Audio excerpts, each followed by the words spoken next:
दूध और पानी के दो मिश्रण हैं। दूध और पानी के दो मिश्रण हैं, उनको हम एक को M1 मान लेते हैं और एक को M2 मान लेते हैं। ठीक है। इसमें दूध और पानी का रेशियो दे रखा है। इनको मिलाकर हमें एक तीसरा मिश्रण बनाना है जिसमें दूध और पानी का रेशियो भी दे रखा है। इसमें है 8:5। ठीक है, दूध और पानी, ये दूध है, ये पानी है, और इसमें है 5:2 और हमें चाहिए 9:4। ठीक है। अब देखो क्या करते हैं, इनका डिफरेंस यहाँ लिखेंगे, इनका डिफरेंस करके हम यहाँ लिखते हैं, और जो हमारे पास आंसर आता है वो इनका अनुपात होता है। ठीक है, M1 और M2 वो इस अनुपात में हमारे पास आते हैं, लेकिन यहाँ पर जो हमारे पास राशि है, रकम है, वो अनुपात में दे रखी है। तो हम डिफरेंस कैसे कर सकते हैं? क्या हम 8 के साथ 9 का डिफरेंस करके यहाँ लिखेंगे और 5 का और 4 का करके यहाँ लिखेंगे? नहीं, ऐसा नहीं करेंगे। पिछली वीडियो में, पिछली क्लास में जो मैंने कराया था कि हम यहाँ पर अगर दूध की मात्रा ले रहे हैं तो यहाँ भी दूध की मात्रा होगी। देखो, यहाँ दूध की मात्रा ले रहे हैं तो यहाँ भी दूध की मात्रा लेनी होगी और यहाँ भी दूध की ही मात्रा लेनी होगी। फिर दूध, यहाँ भी दूध, यहाँ भी दूध, दोनों का डिफरेंस करके हम यहाँ लिख सकते हैं। यहाँ भी दूध, यहाँ भी दूध, दोनों का डिफरेंस करके हम यहाँ लिख सकते हैं। ठीक है। अब हमारे पास यहाँ पर दो सब्सटेंस है, एक है दूध और एक है पानी। इस सवाल को हम दोनों ही सब्सटेंस से करेंगे, दूध से भी और पानी से भी। यहाँ हम करते हैं दूध से, मिल्क। ठीक है, यहाँ करेंगे वाटर से, पानी से। अभी यहाँ देखते हैं हम पहला जो मिश्रण है और दूसरा मिश्रण 2। यहाँ पर अगर हम देखें दूध और दूध, यहाँ दूध की मात्रा कितनी है इस मिश्रण में टोटल? अगर ये टोटल 8 और 5 13 है तो यहाँ पर 8 जो है वो दूध की मात्रा है।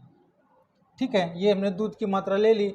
यहाँ पर दूध की मात्रा इसी प्रकार से हो जाएगी 5/7, और M3 में दूध की मात्रा हो जाएगी 9/13। ठीक है, अब हम इनका डिफरेंस कर सकते हैं। जो हमें आंसर मिलेगा वो इन दोनों का रेशियो होगा, M1 का और M2 का। इस M3 को बनाने में हमें M1 और M2 का कौन सा रेशियो चाहिए वो यहाँ पर हमें मिल जाएगा। अगर इसी सवाल को हम वाटर से करें, ठीक है, वाटर से करें तो पानी हमारे पास कितना है, M1 लिख लेता हूँ मैं यहाँ पर, M1, और यहाँ पर है M2। ठीक है, यहाँ पर है M2। पानी है हमारे पास 5/13। ठीक है, पानी है ना, दूध और पानी, दूध और पानी, हाँ दूध और पानी है। ठीक है, और ये है 2/7। ठीक है, इतना पानी है। दूध है इतना, पानी है इतना दूसरे घोल में, पहले घोल में दूध इतना है, पानी इतना है, और तीसरे घोल में दूध इतना है और पानी है। तीसरे घोल में जो हमें बनाना है उसमें है 4/13, ये पानी है। ठीक है, अब हम दोनों तरीके से सवाल को करेंगे, देखते हैं कि वही आंसर सेम आता है या नहीं। सेम ही आना चाहिए वैसे तो। ठीक है, अब इस सवाल को आसान बनाने के लिए हम क्या कर सकते हैं, यहाँ बेस में, तीनों के बेस में एक ऐसी संख्या हम लिख सकते हैं जो इन तीनों का एलसीएम हो। ठीक है, इन तीनों का एलसीएम होगा 91। ठीक है, अगर मैं इसको 91 बनाऊं, 91 बनाने के लिए मुझे इसको 7 से गुना करना पड़ेगा। अगर इसको 7 से गुना किया तो ऊपर को भी 7 से गुना करना पड़ेगा। ठीक है, तो यहाँ हो जाएगा 56 और यहाँ हो जाएगा 91। ठीक है, ऐसे ही यहाँ भी इसको 91 बनाने के लिए 13 से गुना करना पड़ेगा। ठीक है। इसको 13 से गुणा किया तो ऊपर भी 13 से गुणा करेंगे, और यहाँ पर 91 बनाने के लिए 7 से गुणा, और ऊपर भी 7 से गुणा, ये हो जाएगा यहाँ पर 63 और ये हो जाएगा 91। ठीक है। अब इनका डिफरेंस जो है वो हमें मिलता है 7, और इनका डिफरेंस जो है ये 7/91 लिख देंगे, 7/91 ऊपर का डिफरेंस कर दिया मैंने। इनका डिफरेंस आता है 2/91। ठीक है। अब इन दोनों को अगर मैं 91 से गुणा कर दूं, क्योंकि ये दोनों रेशियो में है, हमें छोटा करना होता है ना रेशियो, 91 को 91 से गुणा भाग कर काट देते हैं। ठीक है। और ये आ गया, यहाँ पर पहले मिश्रण और दूसरे मिश्रण को हम इस अनुपात में मिलाएंगे कि हमें तीसरे मिश्रण में दूध और पानी की ये मात्रा हमें मिल जाए। ठीक है। अब ऐसे ही वाटर के संदर्भ में इस सवाल को करेंगे। ठीक है। यहाँ वही है, फिर 13, 13, 7, इसको 91 बनाने के लिए 7 से हम गुणा कर देंगे, 91 इसको 7 से गुणा करेंगे तो ये 35 हो जाएगा। ठीक है। यहाँ पर 13 से गुणा करेंगे, 13 से गुणा करेंगे तो ये हो जाएगा, और ये हो जाएगा 26। ठीक है। अब इसको 7 से गुणा करेंगे क्योंकि 13 7 91, और इसको भी 7 से गुणा करेंगे तो ये हो जाता है हमारे पास 28। ठीक है। इनका डिफरेंस करें तो मिलता है हमें 7/91। ठीक है।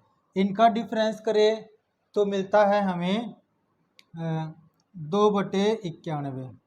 ठीक है। ये वही आ गया,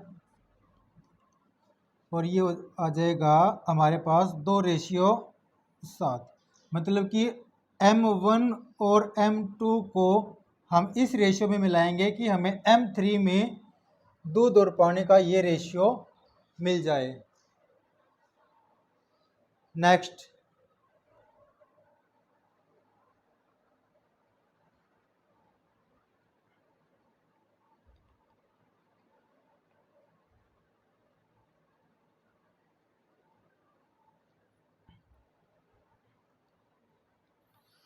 दो घोल है हमारे पास, एक है M1, एक है M2। पहले घोल में दूध की मात्रा है 90% और दूसरे घोल में दूध की मात्रा है 97%। हमें एक M3 चाहिए। ठीक है। इनको भले ही मत लिखो, बस ध्यान रखो कि भाई ये पहला घोल है, ये दूसरा घोल है। ठीक है। इससे टाइम वेस्ट होगा एग्जाम में भी। हमें एक तीसरा घोल चाहिए इन दोनों को मिलाकर जिसमें दूध की मात्रा हो 94%। ठीक है। तो इन दोनों को किस रेशियो में मिलाए हमें ये मिल जाए, और इसमें इस तीसरे घोल में दूसरे घोल की कितनी मात्रा होगी, इस घोल की कितनी मात्रा होगी। तो पहले हमें इन दोनों का रेशियो निकालना पड़ेगा। इन दोनों का रेशियो निकालने के लिए इनका डिफरेंस करेंगे। ठीक है। यहाँ पर इस प्रतिशत के निशान की कोई ज़रूरत नहीं होती। ठीक है। ये डिफरेंस कर दिया, हमें मिला यहाँ पर 4। ठीक है। और यहाँ पर मिला है 3। तो ये इनका रेशियो है ना, मतलब कि पहले घोल को दूसरे घोल के साथ 3:4 में हम मिलाएंगे। ठीक है। अगर ये 3 यूनिट उसकी है और 4 यूनिट हमने उसमें से ली है तो हमें एक तीसरा घोल प्राप्त होगा जिसमें 94% दूध होगा। ठीक है। अगर ये टोटल अगर हम इनको जोड़ दें, मान लेते हैं कि ये सिर्फ 3 ही है, ये 4 ही है, तो हमारे पास टोटल कितनी होगी 7 यूनिट। लेकिन वो वास्तव में कहता है कि ये घोल जो है 21 लीटर है। अगर 7 यूनिट 21 लीटर घोल के बराबर है तो उसने पूछा कि दूसरा घोल होगा उसकी कितनी मात्रा है नए घोल में। तो इस हिसाब से यहाँ पर 4 हैं। ठीक है। अगर 7 का मतलब 21, 3 का मतलब 9, तो 4 का मतलब 12, क्योंकि इसको 3 से गुणा करेंगे तो हमें 21 मिलेगा, इसको 3 से गुणा कर दिया 12 मिल गया। अगर मैं 3 को इसकी मात्रा पूछते तो इसको 3 से गुणा कर देते, ये पावर नहीं है, ये 3 से गुणा कर रहे हैं, 9, ठीक है। अगर इन दोनों को जोड़े तो हमें ये मिल जाता है। तो तीसरे घोल में दूसरे घोल की मात्रा है 12 लीटर। नेक्स्ट,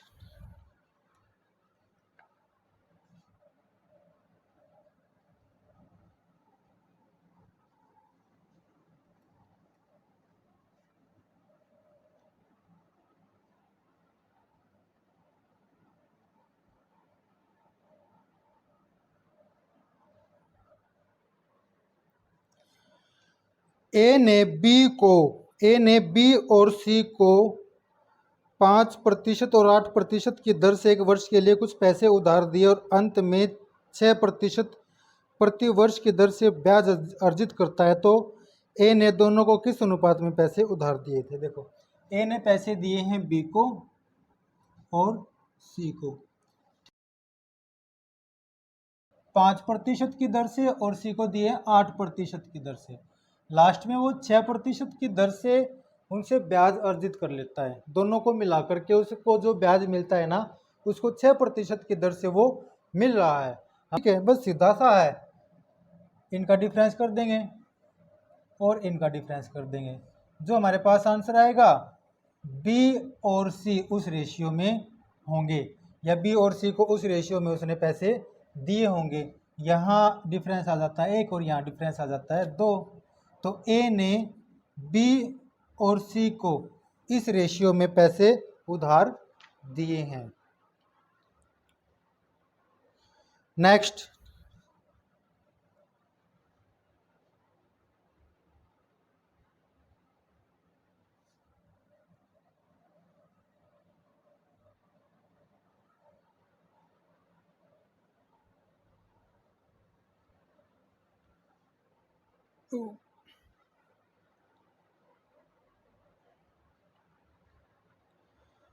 एक व्यापारी ने 200 केजी चावल को 2 हिस्सों में 15% लाभ तथा 10% लाभ पर बेच दिया और कुल 12% लाभ कमाया।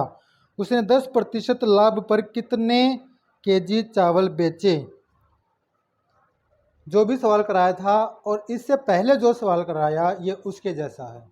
देखते हैं कि 200 केजी चावल को उसने 2 हिस्सों में बांट लिया। मान लेते पहला हिस्सा ये और दूसरा हिस्सा है ये पहला हिस्सा हो गया और ये दूसरा हिस्सा हो गया। उसने पहले हिस्से को 15% लाभ पर और दूसरे हिस्से को 10% लाभ पर बेच दिया। ठीक है, पहले हिस्से को 15% लाभ पर और दूसरे हिस्से को 10% लाभ पर उसने बेच दिया और कुल 12% लाभ उसने कमाया। तो हम 12% को यहाँ लिख सकते हैं। ठीक है, अब इन दोनों को मिलाकर उसने 12% लाभ कमाया है। ठीक है, इस प्रतिशत के निशान को हम यहाँ से हटा देते हैं। ठीक है, इसकी कोई खास ज़रूरत यहाँ नहीं होती। पहले हिस्से को उसने 15% लाभ पर बेचा, दूसरे हिस्से को उसने 10% लाभ पर बेचा और कुल मिलाकर उसने 12% लाभ कमाया है। तो उसने दोनों हिस्सों को कितने अनुपात में, किस अनुपात में बेचा होगा?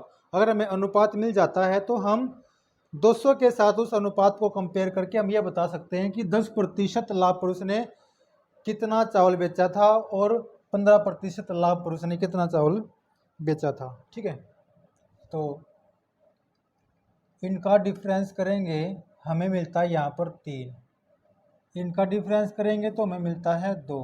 ठीक है, ये आ गए 15% वाले चावल और ये 10% वाले चावल, जिसको 2:3 में बेचा गया।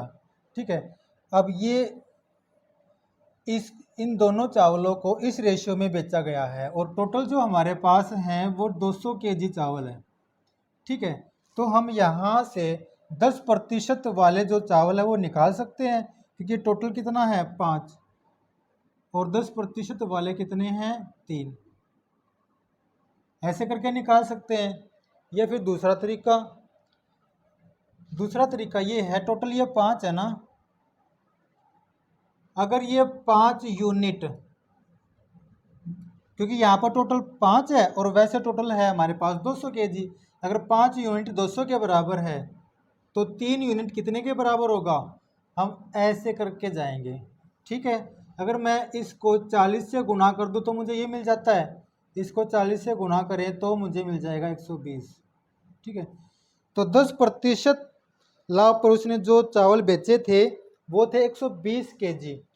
ठीक है, ये केजी में है, ये केजी में है। हम ऐसे भी कर सकते हैं। ठीक है, 5 से हम 200 को काट देंगे, 40 मिलेगा और 40 गुना 3, 120 केजी चावल जो थे उसने 10% के लाभ पर बेचे थे। ऐसे ही हम 15% वाले भी निकाल सकते हैं। और अगर 15 पूछा है, 10 हमने निकाल लिया, तो हम 200 में से इसको घटा करके निकाल सकते हैं 80 केजी जो उसने 15% के लाभ पर बेचे होंगे।